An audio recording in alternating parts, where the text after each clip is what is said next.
Hey fellow Vault Wearers, it's Angry Turtle! And I hear you, you want to know what are the best legendary effects for power armor, as we'll be able to craft our own legendary power armor in Steel Rain update just couple days away. Then let me dive into it. First, as you can see, I was playing a little bit with crafting different stuff, different pieces of power armor with different legendary effects existing and new ones that are getting added.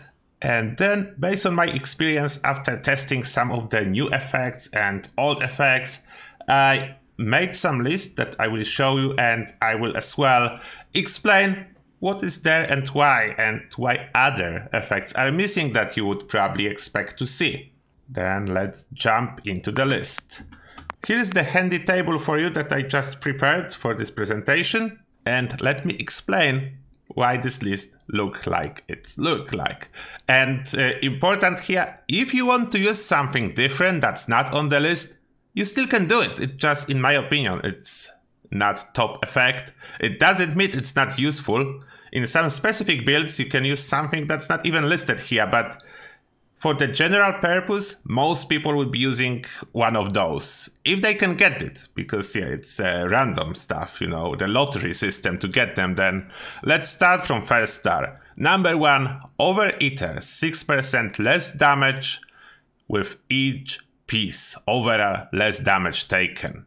And here, normally, number 1 would be Unyielding, but as it's not available on power armor, unless it changed, but I doubt it. If they will ever add Unyielding, it will be number 1, but currently it's not possible to get it, therefore Overeaters. Overeaters is very universal.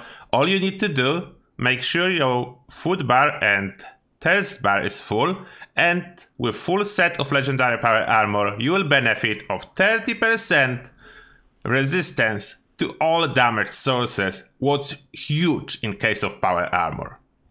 Next, Troubleshooters, and I specifically stated Troubleshooter in here because robots are quite common in Appalachia and they can pack a punch. They can hurt even players in power armor, plus we have Imposter Ship Squatch that do hit really hard, and the only thing that can stop his damage is this special effect.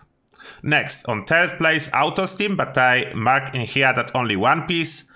It's useful. It will allow you to save a point on Born Survival, and yeah, one piece, that's all you need. If you get more pieces, you will just use more than one Steam at once. The cooldown is the same. Then there is no point in stacking those.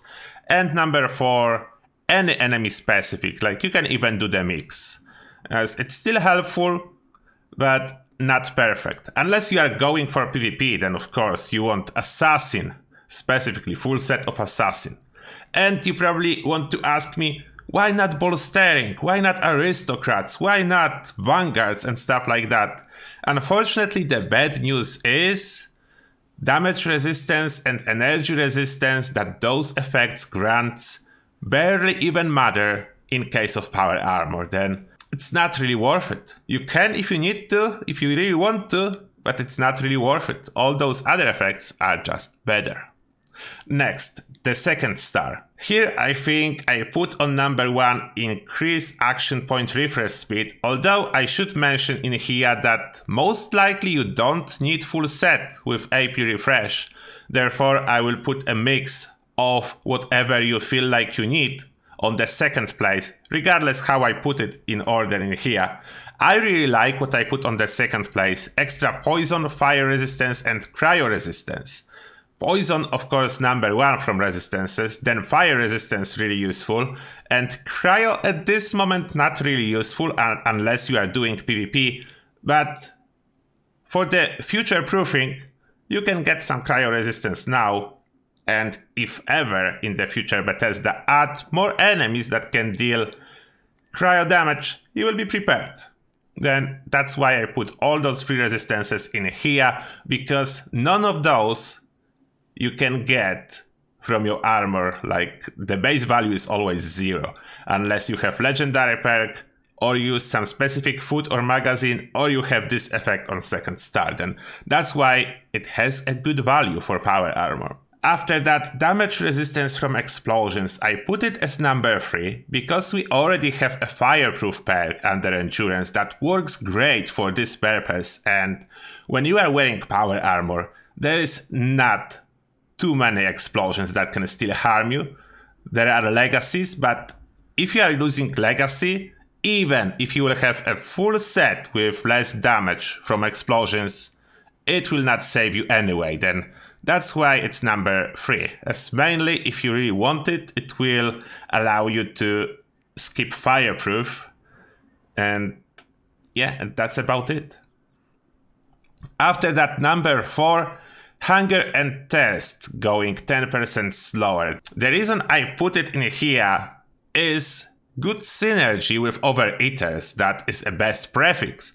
Then I put hunger and thirst slower on the 4th place. And then 5th place, +1 to any special. Unfortunately, just 1 to special. It's not great, that's why I put it on the last place. And other effects that you can get on 2nd star, I don't see them really useful in case of power armor. And then we go to the 3rd star. And number 1 for me, unquestionably, is weapon weight reduction, because if you will get a full set, 5 pieces with weapon weight reduction, you will be able to carry 10 times as many weapons. You will be like a walking arsenal.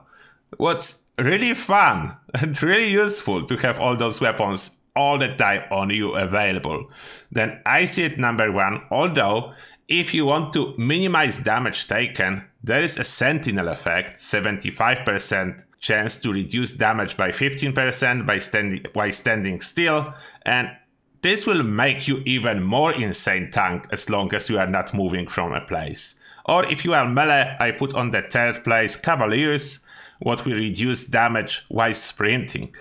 Although in power armor you probably do not sprint all the time, then it's not as good as Sentinel, but if you are using melee, you are moving all the time, then Sentinel is not an option. Then basically for guns, Sentinel, for melee, Cavaliers. Then on number 4, I will put other weight reduction effects, as those can save you some perk points. You don't need perks if you will get it on armor. And then lastly, more effective stim packs. This effect affects Radex and Radaway as well. Unfortunately in power armor, only stim packs is the one that matter, and this effect is not too powerful, it's just 5%. Then if you will have full set, that's 25%. It does make a difference when you heal, but it's not huge. I would much rather use any above. And that's my list basically. Or other effects that you can get on armor didn't made it to this list, although in your specific build they can fit, and I'm not saying no. If you have some of the effects planned for your build that I didn't list, then let me know. What are those and why? What exactly we'll be doing with them? I would love to hear from you.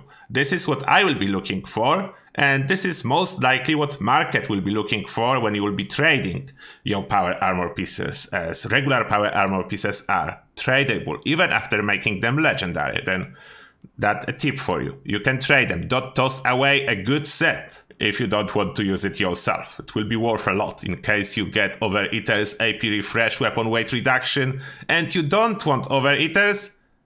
Don't scrap it, sell it. And as always, I really hope this list will be helpful for you.